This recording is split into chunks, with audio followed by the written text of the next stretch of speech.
suis Olivier Besancenot, je suis tête de liste de la liste NPA en Ile-de-France. Moi, je suis Armelle Pertus, je suis tête de liste pour le NPA dans le 92. Je suis tête de liste dans le département du Val-de-Marne.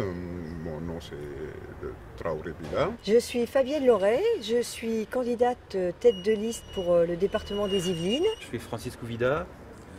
Je suis tête de liste pour le NPA au niveau du département 91, l'Essonne. Je m'appelle Cathy Billard, je suis tête de liste de la liste départementale du NPA en Seine-Saint-Denis. Bien moi c'est Omar Slaouti, je milite à Argenteuil, je suis tête de liste sur le Val d'Oise pour le NPA. Anne Leclerc, tête de liste à Paris, par ailleurs éducatrice, militante syndicaliste et féministe. Je m'appelle Coralie Varzignac, je suis professeure des écoles dans le 77 à Savigny-le-Temple.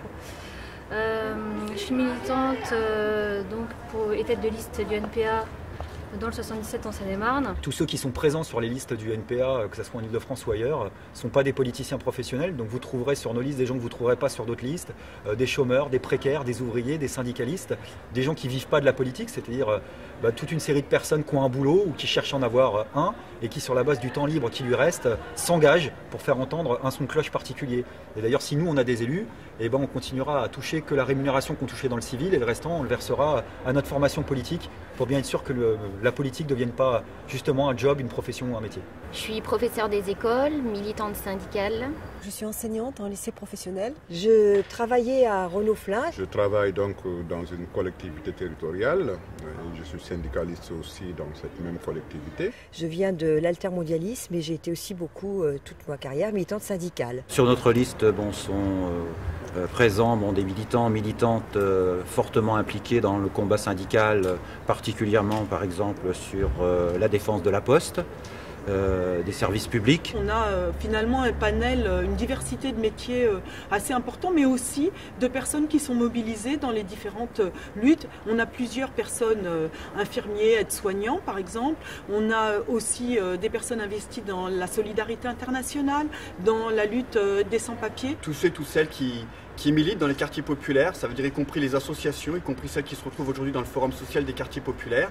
Et bien nous, sur notre liste dans le Val d'Oise, il y a une copine qui s'appelle Badia Chouraki, qui milite, qui travaille, qui vit à Garges-les-Gonesse, voilà, et qui a souhaité être présente sur la liste du NPA, qui est en position numéro 2, donc sur la liste du Val d'Oise, et qui va mener campagne avec nous pour en découdre, évidemment, avec cette région dite de gauche, mais fortement, très fortement avec Sarkozy. L'idée, c'est bien évidemment de lui mettre une gifle électorale. La différence de ceux du NPA, de ceux et celles du NPA, c'est qu'ils ont décidé à un moment donné de franchir ce cap et de s'organiser collectivement pour voir comment il était possible de changer cette société. Et donc c'est ça qu'ils vont essayer de populariser pendant cette campagne.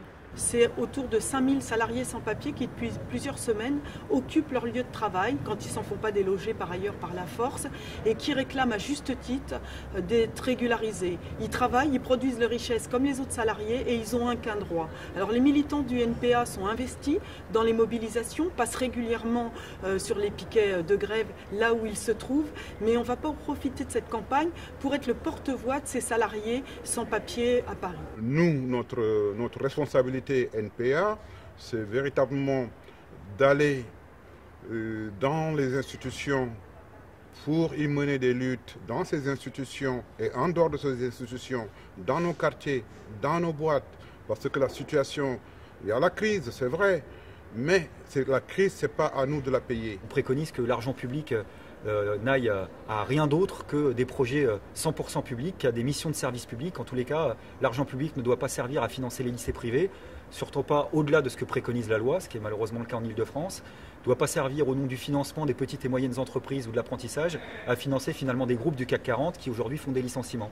Donc la question de la transparence, du contrôle finalement de la population sur ces subventions, c'est aussi un des sujets qu'on va poser dans le cadre de cette campagne.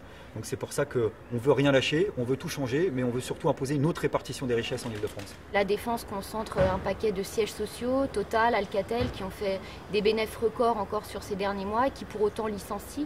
Donc il nous semble que l'actualité de l'interdiction des licenciements reste plus que jamais un point de cette campagne. Pour des raisons budgétaires, économiques, on regroupe des services, on supprime des postes et on se retrouve dans une situation où c'est ingérable. Le déficit, en fait, on va diminuer l'accès à la santé avec un objectif de toute façon de céder au privé, aux cliniques privées ce qui est rentable et de laisser ce qui n'est pas rentable à l'hôpital public.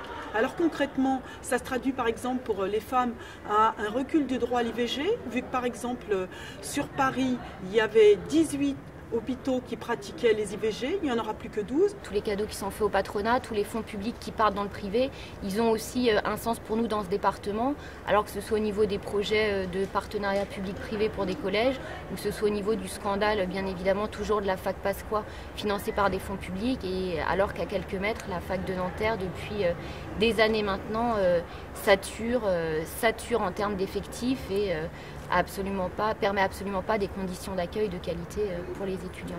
Aujourd'hui, en Seine-Saint-Denis, cette année, c'est 900 jeunes qui n'ont pas de place en lycée ou en lycée professionnel. La politique de l'UMP, ça se résume à taper, réprimer, alors qu'aujourd'hui, les besoins seraient énormes en termes d'éducation, en termes d'emploi public. On a envie de mettre, alors bien sûr à l'échelle du Val d'Oise, mais au-delà, à l'échelle de la région, mettre en place très fortement la campagne pour des transports gratuits. Ce serait peut-être bien de repenser complètement l'aménagement du territoire à ce niveau-là, au niveau des déchets, de la pollution, de l'environnement, pour avoir en fait une vraie politique régionale cohérente et au plus proche des besoins des citoyens dans l'aspect de l'environnement. Là, il y a une mesure concrète qui consistera à développer les transports de manière à ce que les gens lâchent un peu la voiture. Ça veut dire moins de gaz à effet de serre et donc c'est une réponse extrêmement concrète, mais c'est évidemment un choix de société parce que ça veut dire 1,5 milliard à mettre comme ça sur la table. 1,5 milliard, c'est quand même malgré tout bien moins que les 20 milliards et un peu plus d'ailleurs concernant le Grand Paris. Une urgence en Seine-Saint-Denis, comme partout ailleurs, mais peut-être un petit peu plus qu'ailleurs, c'est la question du logement. Certes, on sait bien, ça ne fait pas partie des compétences du Conseil régional, cette question du logement, mais nous pensons qu'aujourd'hui, des conseillers régionaux, par exemple anticapitalistes, eh bien oui, défendraient l'idée qu'il y a urgence à réquisitionner des logements sociaux. Ça fait maintenant plusieurs années que la gauche est au pouvoir à l'échelle régionale, qu'elle fait croire aux quartiers populaires qu'elle va désenclaver leur quartier. Il y a aujourd'hui 74% des personnes en grande couronne qui ne sont pas desservies par des transports, c'est terriblement scandaleux.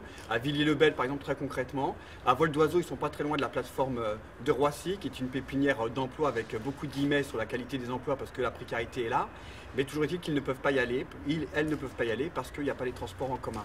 Donc le désenclavement des quartiers populaires, ça va évidemment et ça s'articule très bien avec la gratuité des transports. Cette campagne, c'est l'occasion pour nous de faire entendre la colère, le mécontentement, la révolte de ce que nous vivons aujourd'hui, de ce que nous vivons dans nos quartiers, sur nos lieux de travail, de nos collègues, et de porter des revendications qui répondent aux besoins de cette population et qui permettent de tracer des perspectives de mobilisation et de lutte qui seront indispensables pour pouvoir les mettre en œuvre avant, pendant et après les élections.